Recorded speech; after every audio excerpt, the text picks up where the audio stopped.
I think it's a big deal because if you look at X and you look at the debate that's going on, or the war that's going on with MAGA supporters and Elon Musk and his co-defendant, if you will, and Doge, this is a real issue. This is where the dog has caught the car, because you want these illegal immigrants and you want to do a mass deportation. That's one fight that's going on, but not those who are talented and not those that can bring expertise to America. But then the second civil war that's going on in the Republican Party and MAGA is, well, wait a minute.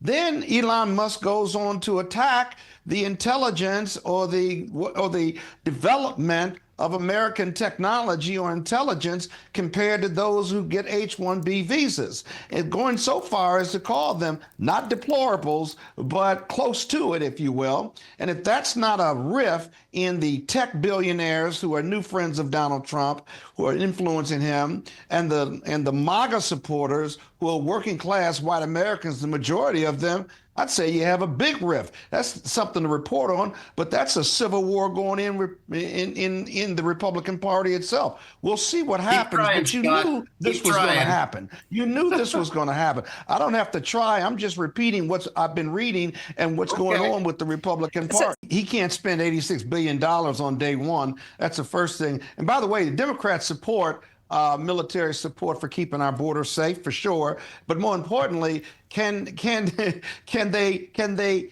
enforce domestic law? They certainly can't do that, but they can support, as my colleague said, they can support. But where's the $86 billion coming from? Congress is going to have to authorize that money. And until they do authorize that money, maybe you tap DOD funds. But the problem is, where is the funds going to come from? What are you going to do with these mass deportations? And by the way, the one thing none of us are talking about is that the people who have been subject to catch and release over the last 4 years, those individuals have have constitutional rights, hearings before the judiciary, as well as immigration, who have a right to have their asylum cases heard. You're just going to mass deport them as well? I don't think so. The ACLU is going to be in court then, and they're probably in court right now, challenging all of this that's to be after January 20th. One quick note, though, let's be real clear about whether these are invaders or not. Under the Biden administration, and these are ICE numbers, they've deported more